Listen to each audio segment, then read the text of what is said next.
Le coq peut se cacher sous le grenier, mais son chant finit toujours par le trahir. Bonsoir à tous, chers abonnés et chers curieux de Cameroun Flash. Aujourd'hui encore, on va tester votre flair de détective politique. Alors, petit jeu du jour. Selon vous, où se trouve réellement le chef de l'État camerounais à l'heure où vous regardez cette vidéo? Option A.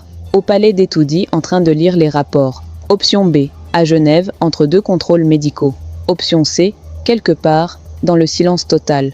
Donnez vos réponses en commentaire avant qu'on ne vous dévoile le fond de cette histoire qui fait trembler les murs d'Etoudi. Parce que oui, notre grand titre du jour fait froid dans le dos. Paul Biya en fuite, introuvable au palais d'Etoudi. Ce n'est pas une blague ni un scénario de telenovela.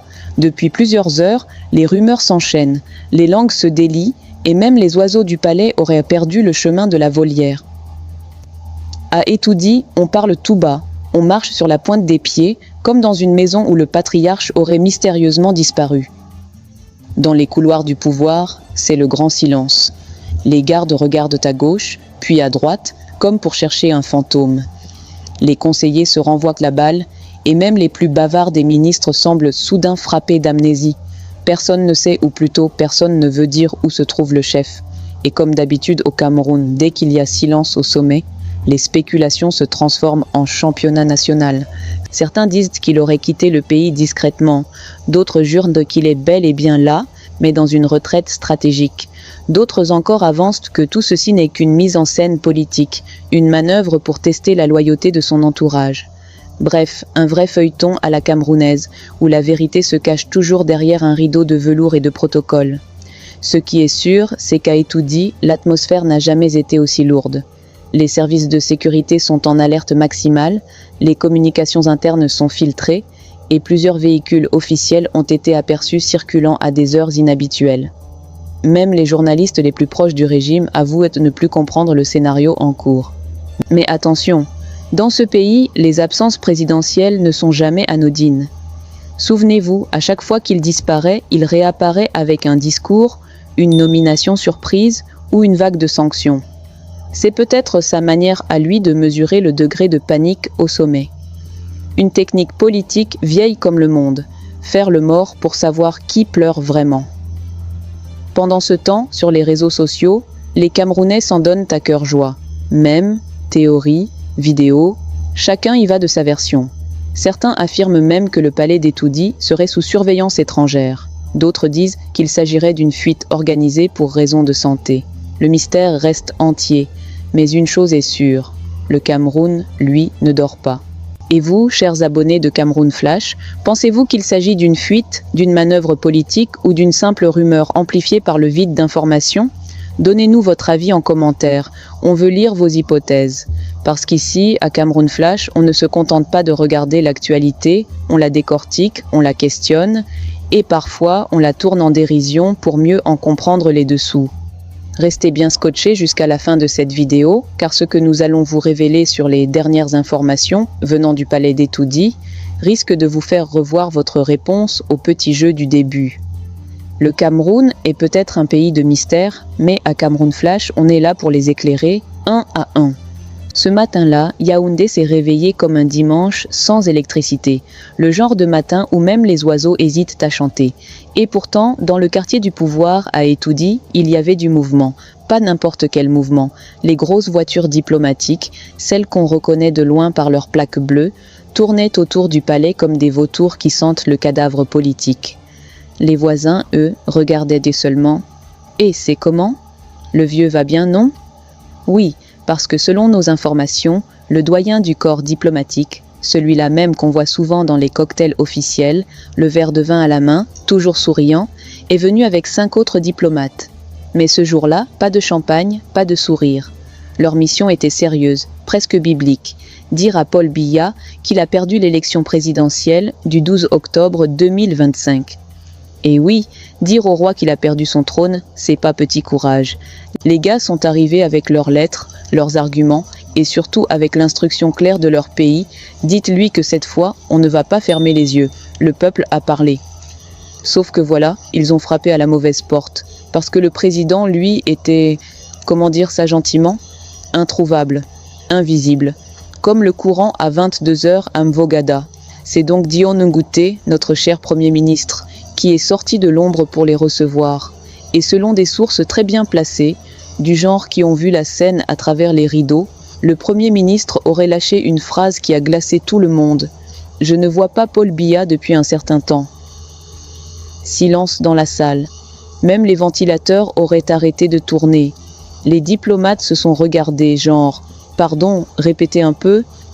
C'est là qu'on a compris que le Cameroun venait d'entrer dans un nouveau chapitre de son feuilleton politique. Parce que quand ton propre Premier ministre te cherche, ça veut dire que quelque chose ne tourne plus rond.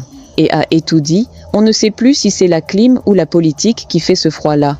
Les diplomates, eux, ne savaient plus s'ils devaient rire, pleurer ou appeler leurs ambassades pour demander des instructions supplémentaires. Mais attendez, ce n'est pas tout. Apparemment, certains observateurs pensent que cette délégation n'est pas venue juste pour défendre la démocratie. Non, non. Il y a des rumeurs de chantage diplomatique. Vous savez, le genre de deal à la camerounaise. On te met la pression devant les caméras et derrière, tu arroses un peu et tout le monde devient subitement aveugle. Parce qu'au Cameroun, même la morale a souvent une facture. Sauf que cette fois, les gars auraient juré que non. Ils sont venus parler au nom de leur pays, pas pour chercher les enveloppes brunes. Leur discours était clair. On ne reconnaîtra pas un résultat truqué. On soutient le peuple. Et ça, dans le langage diplomatique, c'est comme dire à un lion que son règne est fini, en lui caressant la crinière. C'est beau, mais c'est risqué. Le hic, c'est que ce genre de scène, ça ne s'est jamais vu à Etoudi. Les diplomates étrangers qui osent dire non, c'est comme si tu entrais dans la cuisine de ta belle-mère pour lui dire que son indolé est trop salé. Faut du courage, hein? Et pourtant, ils l'ont fait. Ce jour-là, le palais d'Etoudi a senti passer un vent de nouveauté, ou peut-être de panique. Et pendant que tout ça se déroulait derrière les hauts murs du pouvoir, le peuple, lui, observait de loin, les bras croisés, le regard perçant. Donc même les Blancs ont compris que ça chauffe ici. Oui, les temps ont changé. Et dans ce Cameroun-là, où tout finit toujours par une surprise, cette visite diplomatique n'est peut-être que le début d'un grand retournement. Le palais n'a pas encore parlé, mais le silence, lui, en dit déjà long. Pendant que les diplomates repartaient, un peu sonnés par la réponse glaciale de Dion Ngouté, Yaoundé, lui, s'enflammait. À Bastos, les ambassades chuchotaient. À Mokolo, on criait déjà « On dit le vieux a disparu ». Et dans les taxis, les débats allaient plus vite que la circulation. Le chauffeur disait « Mon frère, même le Premier ministre dit qu'il ne le voit plus, donc c'est quoi alors? Le président est devenu invisible ou quoi ?» Et tout le monde dans la voiture riait, mais d'un rire nerveux, le genre qui cache la peur d'une vérité qu'on ne veut pas admettre. Parce que voyez-vous, au Cameroun, on a l'habitude des absences présidentielles. On sait que parfois, le chef prend des vacances médicales, prolongées, souvent à Genève, parfois ailleurs. Mais cette fois, l'histoire est différente. Il y a des signes que même les aveugles sentent. Trop de réunions annulées, trop de visages tendus au palais, trop de communiqués qui ne disent rien. Et ce silence-là, mes frères, c'est le silence qu'on entend avant la tempête. Et pendant que les rumeurs couraient, certains hauts cadres ont commencé à se comporter bizarrement. Les uns prenaient des nouvelles de leurs contacts internationaux, les autres faisaient des allers-retours discrets entre Etoudi et leur village. On dit même qu'un ministre aurait sorti ses valises juste au cas où. Parce que dans ce pays, quand le vent politique se lève, chacun cherche sa cachette avant que la poussière ne monte. Mais la vraie comédie, elle se jouait dans les salons feutrés de Yaoundé. Là-bas, les diplomates discutaient entre eux, verre à la main, air grave. Est-ce qu'on a bien fait?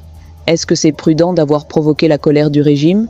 Certains craignaient que le vieux, s'il revient en scène, décide de leur rendre la monnaie de leurs pièces. D'autres, plus idéalistes, disaient « il faut bien que quelqu'un dise la vérité ». Et pendant qu'ils philosophaient tant sur la démocratie, le peuple, lui, comptait les jours. Parce que, soyons clairs, si les diplomates ont osé ce geste, c'est qu'ils savent quelque chose. Ces gens-là ne se déplacent jamais pour rien. Ils ont leurs rapports, leurs antennes, leurs espions même. Ils savent quand un régime vacille. Et à voir comment ils se sont coordonnés, c'est qu'ils sentent que le pouvoir d'Etoudi n'est plus aussi solide qu'avant. Peut-être qu'ils veulent se placer du bon côté de l'histoire, avant que le vent ne tourne complètement. Mais attention, dans ce pays, tout le monde joue un double jeu.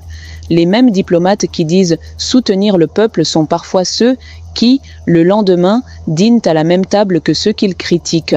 On a vu ça avant. On a vu des condamnations publiques le jour et des accords secrets la nuit. Le Cameroun est un théâtre et chacun y joue son rôle selon le scénario du moment. Et pendant que les chancelleries s'agitent, les médias internationaux commencent à flairer le scandale, les chaînes étrangères veulent leur scoop, le président du Cameroun introuvable, crise à Yaoundé, les diplomates sonnent la fin du règne. Bref, le pays se retrouve encore une fois sur la carte du monde. Pas pour le football, ni pour la culture, mais pour ses mystères politiques.